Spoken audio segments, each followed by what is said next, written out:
முதலமைச்சர் மீதும் அந்த அரசு மீதும் விசக்கணைகளை எதிரிகள் வட்டாரம் மட்டுமல்ல, கூட்டணி கட்சிகள் வட்டாரத்தில் இருந்தும் நாள்தோறும் பானங்களை பிரயோகிக்கிறார்கள்.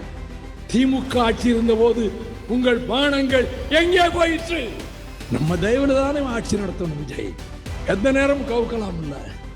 6 மாதத்திற்குள் தேர்தல் வரும். இது நான் இருந்த கூட்டணிக்கு தலைமை தாங்குகிற கட்சி தலைவர் சொல்லுவது. 6 மாதத்துக்குள் தேர்தல் வரும். பிஜேபியோட அண்டர்ஸ்டாண்டிங் வைக்க போறீங்களா? செஞ்சு பாருங்க. ஐ சேலஞ்ச், நான் சவால் விடுறேன். எலெக்ஷன் வரட்டும், 180 இடங்கள் விஜய் அணி ஜெயிக்கும். சென்னையில ப்ராப்பர்ட்டிஸ் தேடுறீங்கன்னா finebhk.com போங்க. மேஜிக் ப்ராப்பர்ட்டிஸை ஏஐ உங்களுக்கு சஜஸ்ட் பண்ணும். நான் சிகாகோவிலே இருந்து 18 மணி நேரம் பயணித்து சென்னை விமான நிலையத்திலே நான் கைது செய்யப்பட்ட போது 500 போலீசார், 30-40 போலீஸ் வேன் உசாமா பின் லேடனை கொண்டு போகிறார்களா அல்லது இந்த எளியவனை கொண்டு போகிறார்களா? என்னை ராத்திரி 2 மணிக்கு கொண்டு போய் மதுரை நீதிபதி இல்லத்திற்கு முன்னால் கொண்டு போய் காவல்துறையினர் நிறுத்தினார்கள். 15 நாள் ஜுடிஷியல் ரிமாண்ட் என்று அந்த மேஜிஸ்ட்ரேட் அறிவித்தார். அங்கிருந்து வேலூர் சிறைக்கு கொண்டு போகிற போது பகல் 12 மணி ஆகிவிட்டது, 1 மணி ஆகிவிட்டது. எனக்காக மறியல் செய்த தோழர்கள் 1000க்கு மேற்பட்டவர்கள் அந்த சிறையிலே அடைபட்டு கிடந்தார்கள். நான் போகிற வழியில் பத்திரிகைகளை பார்த்தால் எல்லா பத்திரிகைகளிலும் 8 காலம். என்னை பற்றி செய்தியே வரலையே, எனக்கு வருத்தப்படுறீங்களே. அப்ப தொடர்ந்து 2-3 மாசம் வைகோவுக்கு தான் 8 காலம். அந்த 8 காலம் போட்ட செய்திகளை வாங்கிய பத்திரிகைகளை என் ஆருயிர் சகோதரன் அடைக்கலம் வாங்கி கொண்டு வந்து கொடுத்தார். நான் ஒவ்வொரு பத்திரிகையாக பார்க்கிறேன். ஒரு நாளேடு எங்களுக்கு ரொம்ப ஆதரவும் கொடுத்தது அந்த நாளேடு தான். போட்டி பொதுக்குழு சேலத்திலே நடந்த போது அது புஸ்வானம் ஆயிற்று என்று 8 காலம் போட்ட அந்த பத்திரிகை தான். என்ன காரணத்தினாலோ என் மீது அளவு கடந்த வெறுப்பும் கசப்பும் உண்டு. அதற்கு பிறகு அந்த 1 வருடம் கழித்து என்னை பற்றி எது எழுதினாலும் அது ஒரு நக்கல், நையாண்டி, ஒரு ஏளனம் இல்லாமல் அந்த பத்திரிகை வராது. ஒரு கருத்து படம் போட்டாலும் என்னை இழிவுபடுத்தான் போடுவார்கள். ஆனால் அந்த பத்திரிகை அலுவலகம் தாக்கப்பட்ட போது மதுரையில் பூமிநாதனை மற்றவர்களை அழைத்து 1000 பேரை திரட்டி நான் கண்டன ஆர்ப்பாட்டம் செய்தேன். அந்த பத்திரிகை என்னை பற்றி வர்ணிக்கிறது. முதல் பக்கத்தில் 8 காலத்தில் வைகோ, வை கோபால்சாமி, இவருக்கு பிடித்தமான நடிகர் யார்? நடிகர் திலகம் சிவாஜி கணேசன். பிடித்தமான விளையாட்டு எது? கைப்பந்தாட்டம், வாலிபால். வரிசையாக சொல்லி பிடித்தமான உணவு எது? புலால் உணவு, அசைவ உணவு. இதை படித்துவிட்டு நான் யோசித்தேன், இந்த சிறையில் ஏ கிளாஸ் பிரிசனர் என்றால் வாரத்தில் 3 நாட்கள் ஆட்டுக்கறியோ அல்லது முட்டையோ கொடுப்பார்கள். ஏ கிளாஸ் பிரிசனர்கள் எல்லாருக்கும். அப்போ வாரத்தில் 3 நாள் ஆட்டுக்கறி போடுவோம். இதே பத்திரிகை எழுதும், அவர் நல்லா ஆட்டுக்கறியும் முட்டையும் சாப்பிட்டு எல்லாம் உள்ள ஜாலியாக இருக்காருன்னு எழுதும். நம்ம தொண்டன் துடிச்சு போவானே இதை படிச்சுட்டு. ஆகவே ஜெயில் வாசலுக்குள்ளே நுழையும் போது எத்தனை வருஷம் இருந்தாலும் ஒரு முட்டை கூட சாப்பிடுவதில்லை என்று நான் உறுதியெடுத்தேன். 19 மாதம் அப்படித்தான் இருந்தேன். என் சகாக்கள் எல்லாம் ஏன் இப்படி இருக்கேங்க பூமியில் சண்டைக்கு வருவார். பத்திரிகைகள் எழுதியிருக்கிறான், புலால் இல்லாமல் வாழ முடியாதா? எத்தனை வருஷம் நான் இருப்போம்? இது தொண்டனுக்காக நான் எடுத்த முடிவு, கட்சி என் சகோதரனுக்காக நான் எடுத்த முடிவு. அதனால் போவதில்லை, ஆஸ்பத்திரிக்கு போவதில்லை என்று. கடந்த 1 வாரமாக எனக்கு பேசவே முடியவில்லை. மறைமலடிகள் விழாவில் நான் பேசுவதற்கு அவ்வளவு செய்திகள் என்னிடம் இருந்தன. 1 மணி நேரம் பேசியிருக்கலாம். 10 நிமிடத்துக்கு மேல் என் தொண்டையிலிருந்து குரலே வரவில்லை. இன்றைக்கு அதே நிலையில் தான் நான் இங்கே வந்து நிற்கிறேன். இது எதற்கு கிடைத்த பரிசு? நாட்டுக்காக, இந்த செந்தமிழ் மண்ணுக்காக, இந்த நாட்டு மக்களை வாழ வைப்பதற்காக எல்லா விதத்திலும் நான் போராடி இருக்கிறேன். எவரும் செய்யாத அளவுக்கு உலக கோடீஸ்வரனுடைய ஸ்டெர்லைட் நாசகார நச்சாலையை எதிர்த்து ஹைகோர்ட்டிலும் சுப்ரீம் கோர்ட்டிலும் வாதாடி தேவதாஸ் மக்களை உடன் இருக்க அந்த ஆலையை மூட வைத்தவன் இந்த வைகோ. அந்த உலக கோடீஸ்வரன் என்னை சந்திக்க தவமாய் தவம் இருந்தான். 1 நிமிடம் அவனை நான் பார்க்க மாட்டேன் என்று சொன்னேன். நானும் என் தோழர்களும் நாங்கள் நேர்மையான அரசியல் நடத்துகிறோம். கடைசி வரை நேர்மையாகத்தான் இருப்போம். இன்றைக்கு திராவிட முன்னேற்ற கழகம், அண்ணா திராவிட முன்னேற்ற கழகம் 2 மாபெரும் கட்சிகள், கோடிக்கணக்கான மக்கள் ஆதரவு பெற்ற கட்சிகள். அவர்களை யாரும் அசைக்க முடியாது. ஒன்று திமுக, இல்லையே அண்ணா திமுக. இதை கற்பனை செய்ய முடியாத அளவுக்கு தகர்த்து தரைமட்டமாக்கி தூளாக்கிவிட்டு முதலமைச்சராக என் சகோதரன் ஜோசப் விஜய் உட்கார்ந்திருக்கிறார். கடந்த ஒரு 15-20 நாட்களாக முதலமைச்சர் மீதும் அந்த அரசு மீதும் விஷக்கணைகளை எதிரிகள் வட்டாரம் மட்டுமல்ல, கூட்டணி கட்சிகள் வட்டாரத்தில் இருந்தும் நாள்தோறும் பானங்களை பிரயோகிக்கிறார்கள். திமுக ஆட்சி இருந்த போது உங்கள் பானங்கள் எங்கே போயிற்று? ஏன் கட்டண குரல் அன்றி எழவில்லை? நான் இன்று 2 மணிக்கு முதலமைச்சரை பார்த்தேன். 2:30 மணிக்கு என்னுடைய ஆங்கில உரைகளின் தொகுப்பு ஆகஸ்ட் 4 டெல்லியில் கான்ஸ்டிடியூஷன் கிளப்பிலே வெளியிடப்படுகிறது. வெளியிடுபவர் சகோதரர் ராகுல் காந்தி, முதல் பிரதியை பெறுபவர் தமிழக முதலமைச்சர் ஜோசப் விஜய். அதற்கு அவரிடம் ஒப்புதல் உண்மையை பெற்றுவிட்டேன். அழைப்புதல், முதல் அழைப்புதல் அவருக்கு கொடுக்க வேண்டும் என்பதற்காக சென்று போய் கொடுத்து விட்டு வந்தேன். என் மீது 93 எப்படி என் மீது பழிகள் சுமத்தப்பட்டனவோ, இப்பொழுது 1 வார காலமாக எந்த கூட்டணியில் நான் இருந்தேனோ அந்த கூட்டணிக்கு தலைமையாகிற கட்சி அதே பானங்களை இந்த கடந்த 1 வார காலமாக என் மீது தொடுத்துக் கொண்டிருக்கிறது. நீ 1000 கணைகளை வீசிப்பார், என்னை நீ நெருங்க முடியாது.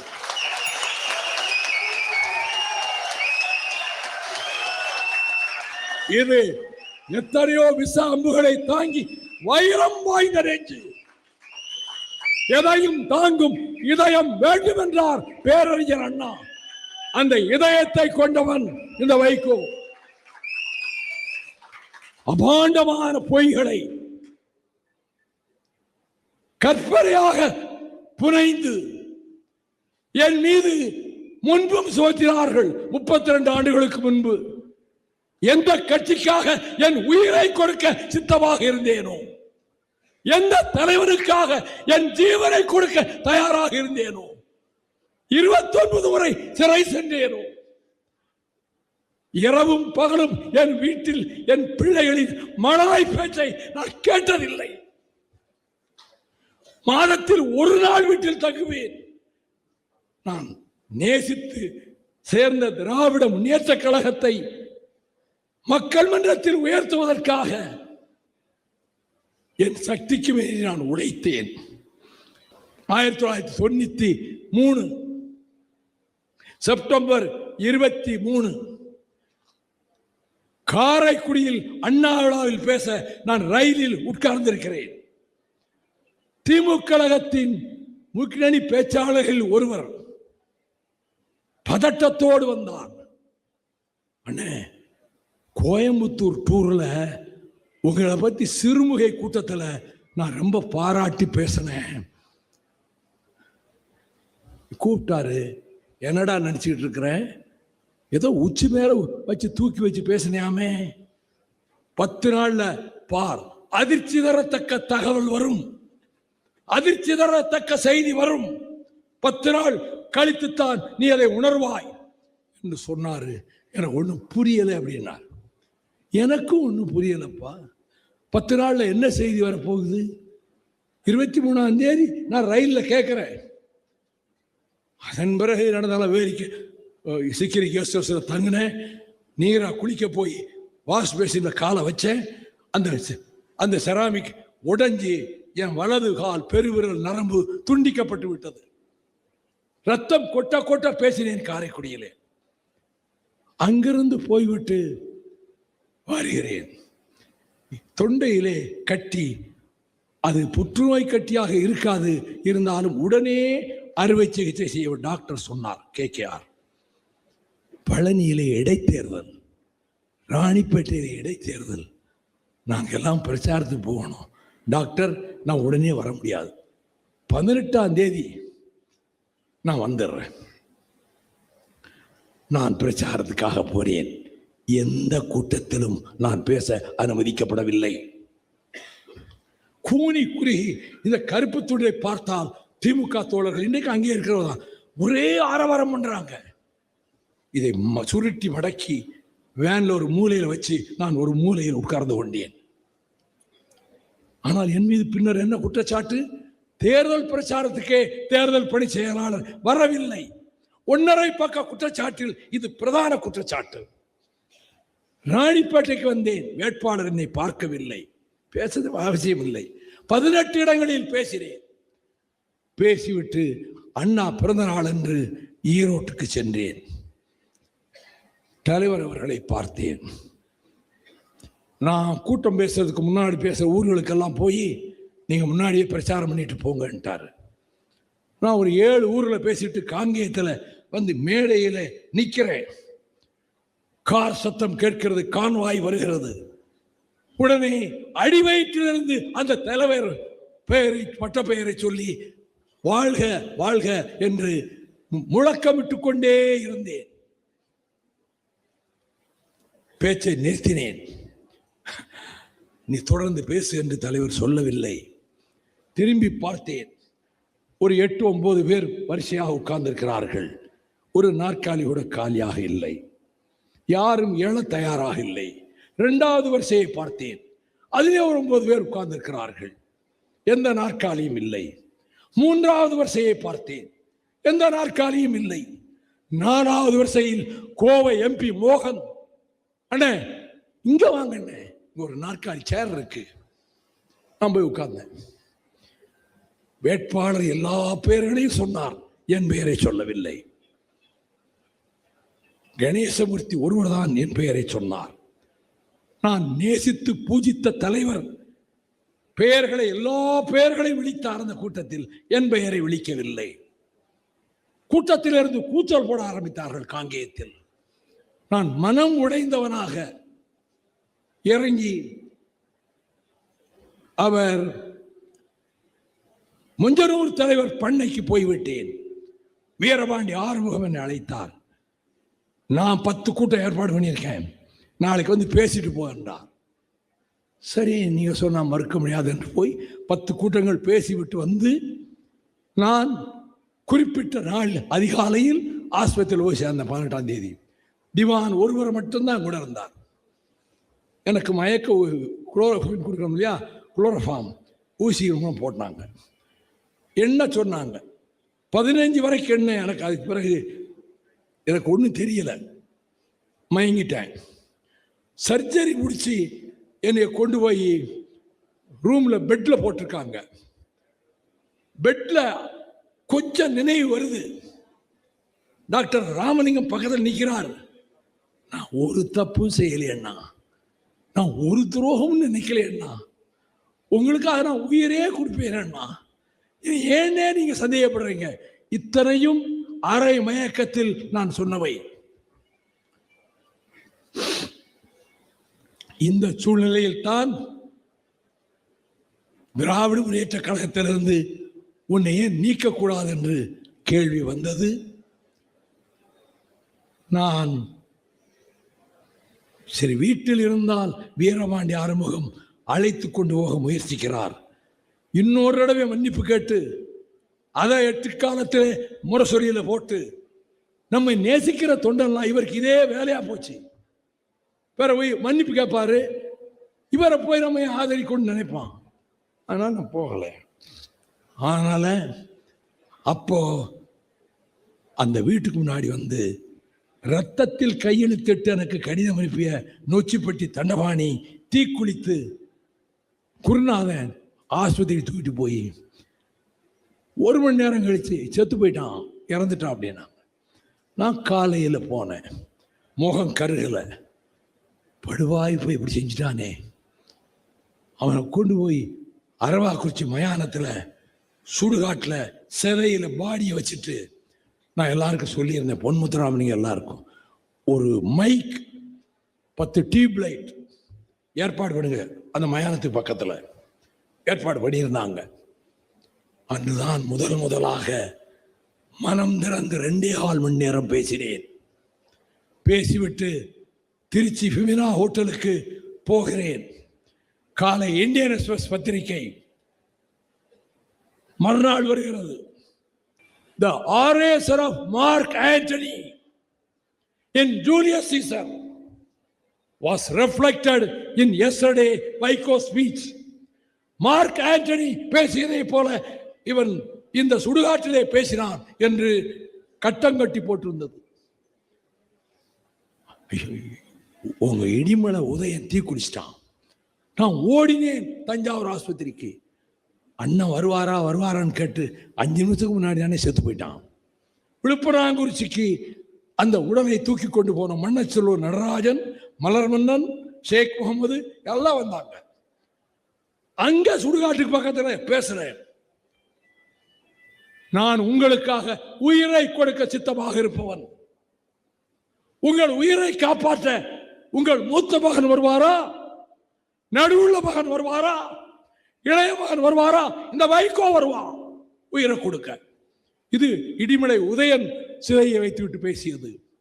அடுத்த தகவல், வன்னியர் சமூகத்தைச் சேர்ந்த உப்பிலியாவரம் பஞ்சாயத்து பிரசிடண்ட் உப்பிலியாவரம் வீரப்பன் தீக்குளித்தார், சாக கிடக்கிறார் ஆஸ்பத்திரியில். அங்கு ஓடினேன். அவர் கண்ணில் தெரியல, உடம்பெல்லாம் கருகி போச்சு. அங்கிருந்து மேலப்பாளையத்தில் ஒரு முஸ்லீம் இளைஞன் ஜஹாங்கீர், திமுகவை சேர்ந்தவன், அவன் தீக்குளிச்சு இறந்து போனான். இல்ல மிசம் குடிச்சு இறந்து போனான். அடுத்து வருகிறது தகவல், கோவை காமராஜபுரத்தில் அருந்ததியர் சமூகத்தில் பிறந்தவன். கோவை திமுக மாநில மாநாட்டில் முதல் நாள் நான் பேச அழைக்கப்படவில்லை. அந்த இரவில் 12 மணிக்கு அருந்ததியர் தெருவில் கோவை மாவட்ட திமுக முன்னணியினர் என்னை அழைத்து செல்ல, நான் பெண் மணமகன் தாரி எடுத்து கொடுக்கணும்னு போறேன். வருங்கால முதல்வர், வருங்கால தலைவர் என் பேரை சொல்லி ஒருத்தன் கோஷம் போட்டான். அவனை அப்படியே அடிச்சு மேடையிலிருந்து தூக்கி எறிஞ்ச, கீழே போய் விழுந்தான். அவன் தான் தீக்குடித்த பாலன், கோவை காமராஜபுரம் பாலன். நான் பேராசிரியர் சொன்னார், ஏய் கலிங்கப்பட்டியில போய் பேசாம இரு, 2-3 வருஷம் போகட்டும், அந்த ஆளை எடுத்தெல்லாம் அரசியல் பண்ண முடியாது, நீ நான் கட்சி நடத்த முடியுமா, ஒரு சோழியை பார்த்துட்டு போனாரு. அந்த முடிவில் இருந்தேன். என் ஒய்ஃப்கிட்ட சொன்னேன், பேசாம ஊருக்கு போயிடுவோம், தாத்தா கிட்ட அரண்மனை போன்ற வீடு இருக்கு, நல்ல காற்று மாடியில் படுத்தா வரும், தென்றல் காற்று மாதிரி, இதோட நம்ம அரசியல் முடிச்சுக்கணும்னு முடிவெடுத்திருந்தேன். நான், என் மனைவி ரொம்ப மகிழ்ச்சி, நல்ல முடிவு, ஊருக்கு போயிடுவோம்னு சொல்லிட்டாங்க. சற்றும் எதிர்பாராத விதமாக இந்த சம்பவங்கள் நடந்ததா. ஐவர் மேனியை எரித்த தணல் நெருப்பு என்னை நீதி கேட்க சொன்னதால் இந்த மறுமலர்ச்சி திமுக உதயமாயிற்று. எல்லாம் ஏன் இப்பொழுது பேசுகிறாய்? வருஷம் 32 ஆயிடுச்சே. இப்பொழுது அதே விதத்தில் என் மீது பானத்தை தொடுக்கிறார்கள். அதே விதத்தில். ஏன்? நான் அந்த கூட்டணி விட்டு வெளியேறி வந்து விட்டேன். தன்மானத்தை காப்பதற்காக கழகத்தின் 1400 பொதுக்குழு உறுப்பினர்களும் இதை விட்டு வெளியேற வேண்டும் என்று அவர்கள் முடிவெடுத்ததால் ஒரு ஜனநாயக புரட்சி நடத்தி 35 விழுக்காடு ஓட்டு வாங்கி கோட்டையிலே வந்து உட்கார்ந்திருக்கிறாரே விஜய், அவரோடு கரம் கோர்க்கலாம். இதில் லட்சம் அத்தனை தோழர்களின் விருப்பம். இது முடிவெடுத்த காரணத்தால் கடந்த 1 மாத காலமாக பழைய தாக்குதலை ஆரம்பித்து விட்டார்கள். நான் எல்லாம் தாங்கி பழகி போனவன். உங்க தாக்குதல்கள் எல்லாம் என்னை நிலைகுலைய செய்யாது. விஜய் ஆதரிக்கிறேன்னா 61 நாள் திமுக காங்கிரஸ் வேட்பாளர்களுக்காக 61 நாள் பிரச்சாரம் செய்தேன். லட்சக்கணக்கில் மக்கள் வந்தார்கள்.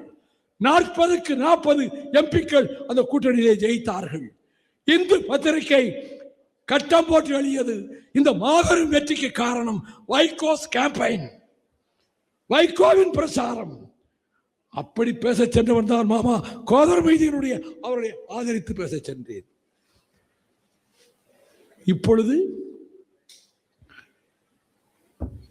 நான் சொல்றேன், கூட்டணி தர்மத்தை கடைபிடிக்கிற கட்சி இந்தியன் யூனியன் முஸ்லிம் லீக்.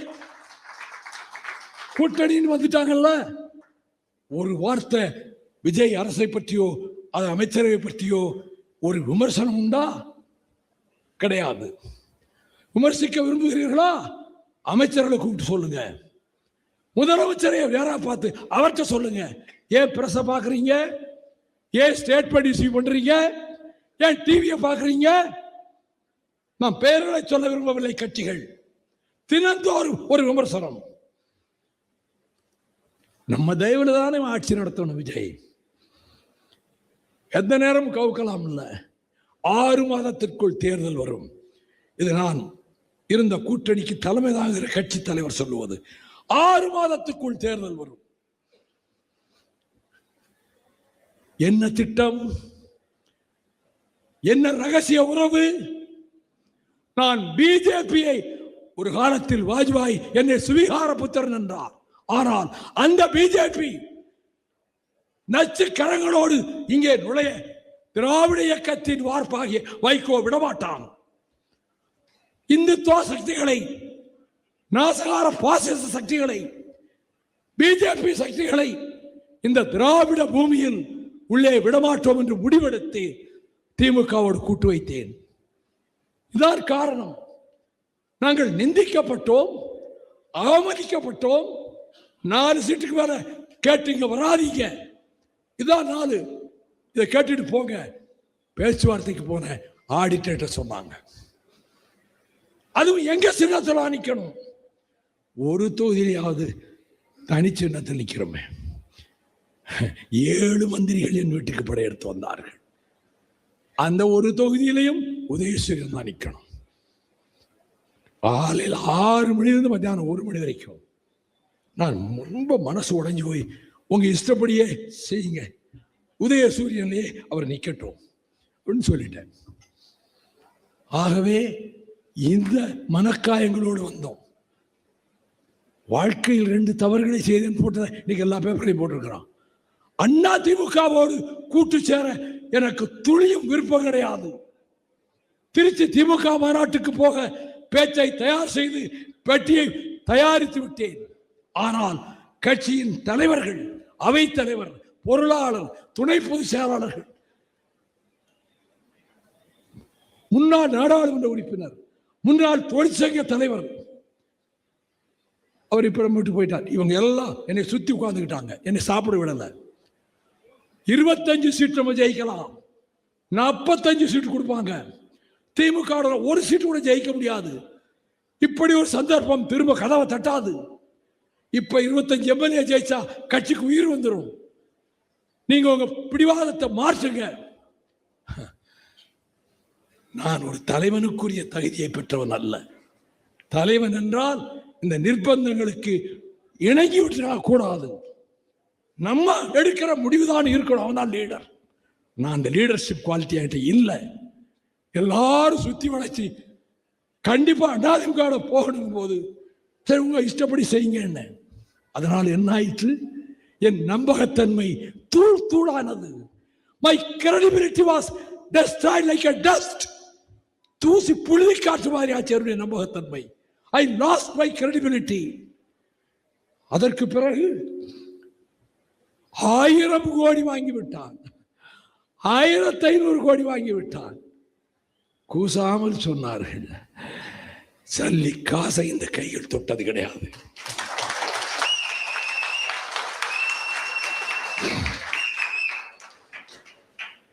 அதாவது பேசவே முடியாது, தொண்டையில பேச்சே வராது. நன்றி வணக்கத்தோடு உட்காரம் தான் வந்தேன், 2 நிமிஷம் பேசணும்னு. ஆனால் என்ன காரணத்துக்காக இந்த சூழ்நிலை? என்னுடைய நாம் முந்தா நாள் இரவெல்லாம் தூங்கல.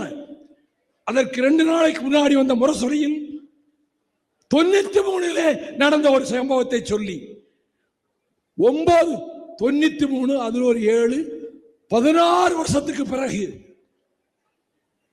கற்பனையா கதை கட்டுவதில் அவருக்கு நிகர் எவனுமே கிடையாது. நாடகம் ஜோடிப்பதில் 16 வருஷம் கழிச்சு நாகர்கோவிலில் இப்படி நடந்தது. ஆற்காடு வீராசாமியும் துரைமுருகனும் இவனை பார்க்க போனார்கள். கூட்டம் முடிந்த பிறகு என்னையா பிரச்சனைன்னு கேட்டிருக்காங்க. நான் கட்சிக்கு தலைவராக வரணும்யா, கலைஞருக்கு பிறகு நீதானே அவர். அந்த ஆள் பெரியார் மாதிரி ராஜாஜி மாதிரி 100 வருஷம் இருப்பான், அது வரைக்கும் நான் காத்துட்டு இருக்கணுமா என்று எனக்கு ஒரு அடைமொழி கொடுத்து இப்படி கேட்டிருக்கிறார் அந்த நபர். சில பல ஆண்டுகளுக்கு பிறகுதான் அவர்கள் என்னிடம் சொன்னார்கள். ஏன்னா 16 வருஷம் கழிச்சு எழுதுறதுனால எப்படி 16 வருஷம் சும்மா இருந்தேன்னு கேட்பான்ல, அதெல்லாம் ஜோடிக்கிறதுல அவருக்கு எதிரே ஒன்றும் கிடையாது.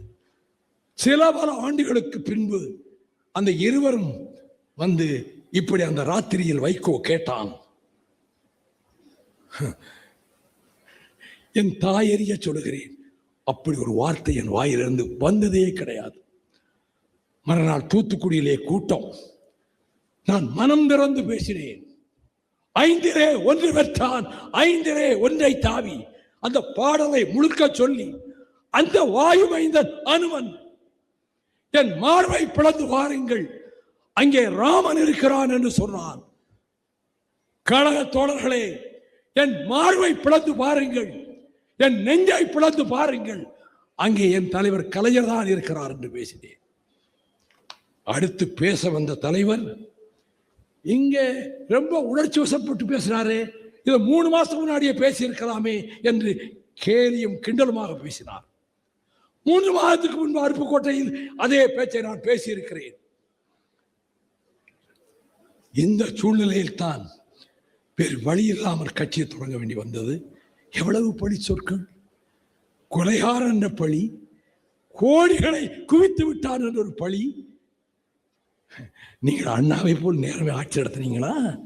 காமராஜரை போல் நேர்மை ஆட்சி நடத்தினீங்களா? நீங்க நாளையிலிருந்து என் மீது கடும் கணைகளை தொடுப்பீர்கள். I am prepared to face it. பதிலுக்கு 1க்கு 10 கணைகளை தொடுக்க என்னிடம் ஆயுதங்கள் இருக்கின்றன. என் அம்புரா துணியிலே அம்புகள் இருக்கின்றன, தொடுப்பேன். கூட்டணி இப்ப போயிட்டோம்ல, அன்னைக்கு 61 நாள் காங்கிரஸ் திமுக போய் பிரச்சாரம் பண்ணல.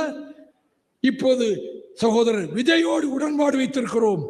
அவர் அற்புதமான கடிதத்தை வீட்டுக்கு அனுப்பினார். ஆதவ் அர்ஜுனாவும் ஆனந்தும் கொண்டு வந்தார்கள். ஒரு பக்க கடிதம், விஜய் கையெழுத்து போட்ட கடிதம். கூட்டணி கட்சியாகிய உங்களை அவரே எங்களுக்கு அடைமொழி கொடுக்கிறார். இந்த கூட்டத்தில் நீங்கள் வந்து கலந்து கொள்ள வேண்டும். அந்த கூட்டத்துக்கு மாமா வந்திருந்தாங்க, நானும் போயிருந்தேன். ஆக அவர்களோடு நாங்கள் கரங்கோர் போது முடிவாயிருச்சு. இப்போ நீங்க அவங்க எல்லாரும் விட்டாங்க, என்னை மீதுதான் பானங்களை தொடுக்கிறார்கள். தொலைக்காட்சி வாதங்களில் ஆற்றல் நிறைந்த பேச்சாளர்கள், வாதங்களிலே ஈடு இணையற்ற மேதாவிகள் ஒவ்வொரு நாளும் தொலைக்காட்சிகளில் 1 மணி நேரம் வாதம் நடத்துகிறார்கள்.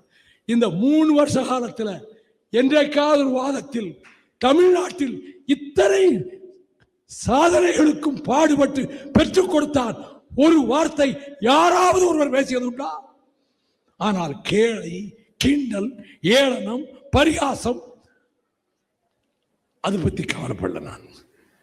அது அவங்களுக்கு தெரிஞ்சது அவ்வளவுதான். என்னை பற்றி தாக்குவதுன்னா ரொம்ப ஈஸி அவங்களுக்கு. அதனால முந்தா நாள் ராத்திரி முரசொலியில் வந்ததுக்கு நான் பதில் எழுதினேன். ராத்திரி 2 மணி வரைக்கும் எழுதினேன். இன்றைய சங்கொலியில் அது முழுமையாக வந்திருக்கிறது. அவர் கூறிய குற்றச்சாட்டை இத்தனை வருஷம் கழிச்சு 5 நாளைக்கு முன்னாடி முரசொலியில் திரும்ப எடுத்து போட்டு அந்த நினைவு தலைப்பில் போட்டிருக்கீங்க. அதுக்கு நான் பதில் கொடுத்து இந்த சங்கொலியில் வந்திருக்கு. எல்லா பிரசுக்கும் நான் கொடுத்திருக்கிறேன். இதுக்கு பதில் சொல்லுங்க. நீங்க ஒண்ணு மட்டும் நினைச்சுக்கிடுங்க, எங்க இருக்கிறோமோ அவங்க விசுவாசமா இருப்பவன் நான். கூட்டணியா அந்த கூட்டணிக்கு விசுவாசமாக இருப்பவன் நான். என் தோழர்களும் அப்படித்தான். இப்பொழுது நாங்கள் தீர்க்கமான முடிவெடுத்து தமிழக வெற்றி கழகத்தோடு கரம் கோர்த்திருக்கிறோம். சும்மா லேசா மிரட்டி பார்க்காதீங்க, ஆட்சி கவுந்துருவோம்னு. பிஜேபியோட அண்டர்ஸ்டாண்டிங் வைக்க போறீங்களா? செஞ்சு பாருங்க. ஐ சேலஞ்ச், நான் சவால் விடுறேன். எலெக்ஷன் வரட்டும், 180 இடங்கள் விஜய் அணி ஜெயிக்கும். ஆட்சி 6 மாசம் நீடிக்காது, 5 மாசம் நீடிக்காது. ஏன்? கரப்ஷன்கிற வேரோடு கிளி எறிஞ்சிட்டாங்களே விஜய். இதை விட நிறையா சாதிக்கணும். ரோடு போடணுமா, டேம் கட்டணுமா, பாலம் வைக்கணுமா, என்ன சாதிக்கணும்? புறையோடி புற்றுநோயாகி விட்ட கரப்ஷனை அடிமட்ட வேரிலிருந்து தூக்கி எறிய அவர் முயல்கிறார். இந்த IAS ஆபீசர்ஸ் இருக்காங்களே, பழம் பழுத்து கொட்டை போட்டு தின்ன வயசான அதிகாரிகள், என்னடா லட்சம் மாசம் நமக்கு வந்துகிட்டு இருந்தது கமிஷன், டோட்டலா நின்று போச்சேன், ஒண்ணும் வரலையே. நம்ம எதுக்கு இந்த கவர்மெண்ட் ஃபைலை மூவ் பண்ணணும்? ஒரு ஃபைல் மூவ் ஆகிறது கிடையாது. எல்லா ஆபீசர்ஸ் நமக்கு லட்சமா வந்தது இப்ப நிறுத்தப்பட்டு விட்டது விஜய் ஆட்சியில். பார்க்கிறவங்களாம் சொல்றாங்க, முந்தி 15 லட்சம் கொடுத்தோம் இந்த அனுமதிக்கு, இப்ப 10 பைசா கிடையாது. ஆயா வேலையா இத்தனை லட்சம், நர்ஸ் டிரான்ஸ்பரா இத்தனை லட்சம், வாத்தியார் டிரான்ஸ்பரா இத்தனை லட்சம். இதை இம்மாலை ஊழல் செஞ்சீங்களே, அதை ஊழலற்ற அரசு நடத்துவது ரொம்ப கஷ்டம். இந்த senior officers, they don't cooperate. They are moving the file, not moving the files. I know that. I have got my own friends in the bureaucracy. எனக்கு நண்பர்கள் இருக்காங்க. இந்த அரசை செயல்படுத்த விடக்கூடாது. ஒரு பெரும் பாதிப்பு மின்வெட்டால் வரப்போகிறது. அதில் இந்த ஆட்சி அப்படியே ஆடி போய்விடும்.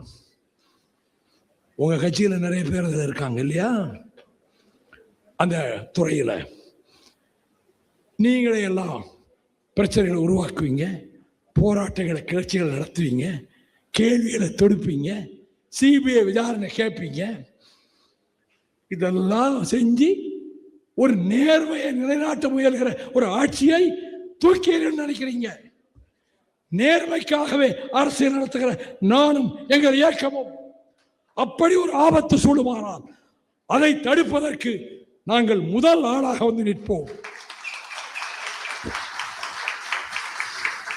தெருவுக்கு தெரு வைகோ வருவான், ஊருக்கு வைகோ வருவான், அவன் குரல் கேட்கும். அந்த சகோதரன் ஒரு நேர்மையான ஆட்சி நடத்த விரும்புகிறான்.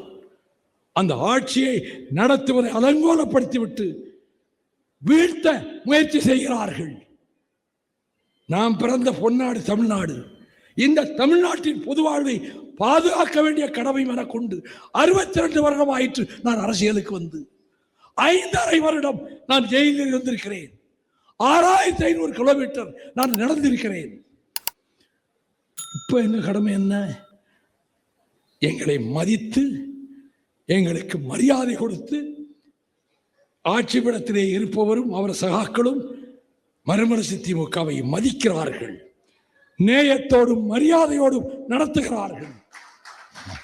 ஆகவே நாங்கள் யுத்தகலத்துக்கு ராணுவம் போகிற போது முன்னாலே போய் பாதையை செம்மைப்படுத்துகிறவர் தான் சப்பர்ஸ் அண்ட் மைனஸ்.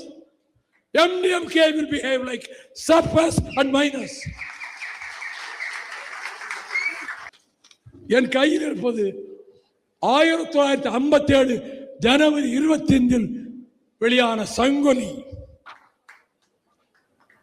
இது யாருடைய ஏடு? திராவிடர் கழக ஏடு, திராவிடர் கழக கொள்கை ஏடு, DMK ஏடு அல்ல, திராவிடர் கழக ஏடு. ஆசிரியர் மயிலை சீனிவாசன். இதை நெடுமாறன் தான் என்று கொண்டாந்து கொடுத்தாரு. சங்கொலிங்கிற பேர்ல 2 வருஷம் திராவிடர் கழக ஆதரவு நடந்திருக்கு. இப்ப நாங்க சங்கொலி ஆரம்பிச்ச உடனே என்ன சொன்னாங்க தெரியுமா? மயானத்தில் ஊதுறது தான் சங்கு. பொருத்தமான பேர் இந்த கட்சி பத்திரிகைக்கு. உங்க கட்சிக்காரன் பூரா மயானத்துக்கு தானே போயிட்டு இருக்கிறான். நல்ல பேரு. அப்ப பெரியார் ஆதரிச்ச இந்த பத்திரிகைக்கு பெயர் அதே சங்கொலி தானே. சென்னையில ப்ராப்பர்ட்டிஸ் தேடுறீங்கன்னா finebhk.com போங்க. மேஜிக் ப்ராப்பர்ட்டிஸை ஏஐ உங்களுக்கு சஜஸ்ட் பண்ணும். மின்னம்பலம்.com தமிழின் முதல் மொபைல் பத்திரிகை.